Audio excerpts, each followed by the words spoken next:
Assalamualaikum warahmatullahi wabarakatuh.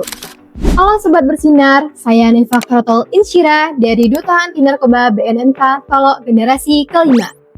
Kali ini kita kedatangan tamu spesial nih, yaitu Bapak Anggota DPRD Kota Solo periode 2024-2029. Pada Bapak dipersilakan untuk memperkenalkan diri. Terima kasih. Assalamualaikum warahmatullahi wabarakatuh. Perkenalkan, nama saya Wazadli SHMH, anggota DPRD Kota Solo periode kedua. Nah Pak, sekarang itu seiringnya perkembangan zaman dan juga perkembangan teknologi, sifat dan juga perilaku remaja itu cukup mengkhawatirkan, salah satunya dalam penyalahgunaan narkoba. Ya. Bagaimana Bapak melihat kondisi generasi muda saat ini terhadap penyalahgunaan narkoba?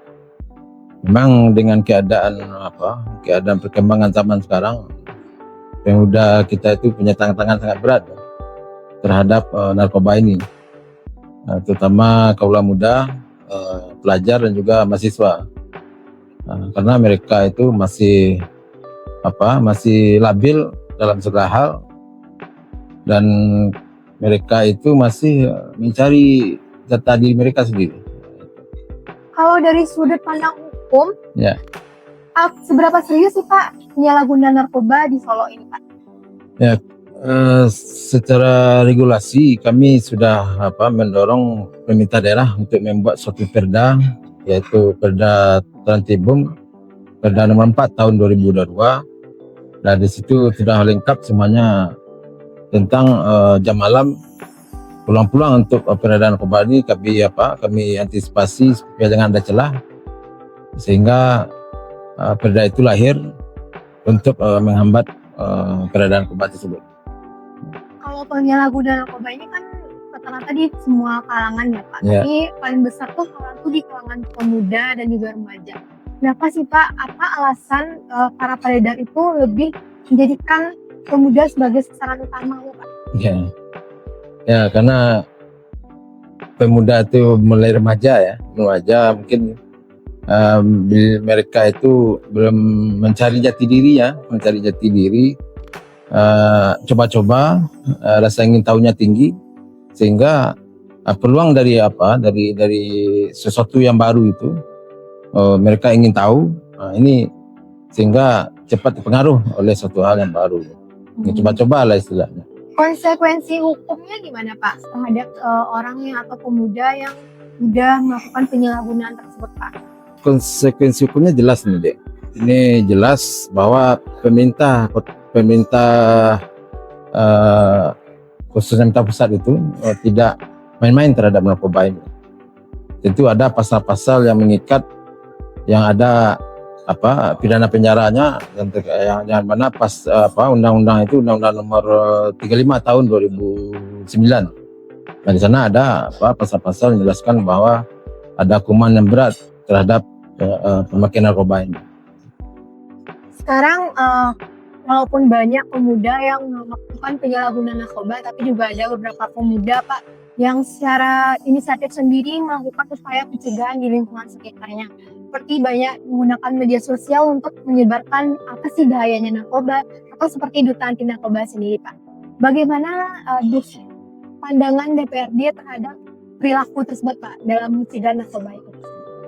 Ya, memang kita butuh sosok pemuda-pemuda yang inisiatif seperti itu, yang bisa memberikan edukasi, memberikan sosialisasi terhadap bahaya narkoba ini. Nah, kami mendukung itu.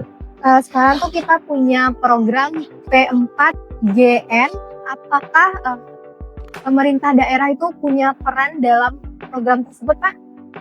Ya, seperti kami jelaskan tadi, kami pemerintah daerah mendorong berkolaborasi dengan DPRD untuk buat satu perda, satu aturan regulasi untuk bagaimana caranya supaya peluang-peluang untuk narkoba ini hilang gitu. Tidak ada celah-celah untuk penyalahgunaan narkoba. Contohnya tadi ada Perda Trantibum, Perda nomor 4 tahun 2022 tadi. Nah, kalau peran keluarga sendiri gimana? Terkadang ada beberapa keluarga yang menyembunyikan bahwa salah satu anggota keluarganya itu terkena atau terjerumus ke dalam narkoba. Saya sendiri pernah melihat Pak penangkapan secara langsung salah satu anggota keluarganya kena narkoba, itu dekat rumah saya Pak, itu cukup mengkhawatirkan dan ternyata udah lama disembunyikan oleh keluarganya Pak. Apa peran penting keluarga terhadap pencegahan penyalahgunaan narkoba itu? Nah, sebenarnya peran dari orang tua itu sangat penting sekali. Orang tua itu harus bisa menempatkan dirinya sebagai sahabat dari anaknya itu, sehingga apapun tindakan dari anak yang tidak seperti biasanya, itu orang tua itu harus tahu kenapa dia berubah seperti ini. Kita harus bisa menjadikan anak itu sebagai teman dan tidak harus kita tutupi. Kalau memang ada terindikasi itu, tentu kita mencari solusinya.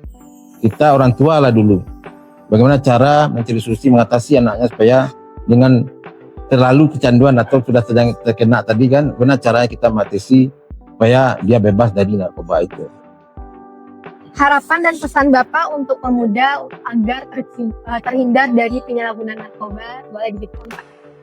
Ya, harapan kami, terutama saya pribadi ya, saya ingin menjadi pemuda yang kuat.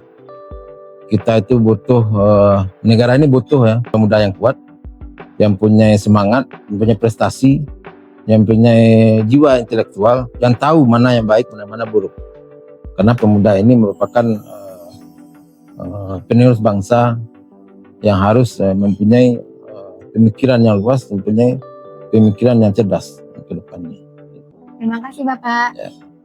Nah teman-teman, kita udah tahu ya apa aja bahayanya narkoba dan juga apa sih dukungan dari pemerintah daerah terhadap pemberantasan narkoba ini. Jadi kita juga perlu teman-teman, sebagai keluarga, sebagai teman, kita perlu menyebarkan posisi positif untuk pencegahan narkoba dalam lingkungan sekitar kita. Namun hal yang paling penting adalah bentengi diri kita sendiri terlebih dahulu teman-teman. Apa sih upaya kita dalam mencegahnya di dalam diri kita, misalnya enggak terpengaruh oleh teman-teman yang lain dan berusaha mengajak ke dalam yang baik. Baiklah teman-teman semuanya, untuk kali ini hanya itu yang dapat kami sampaikan. Assalamualaikum warahmatullahi wabarakatuh.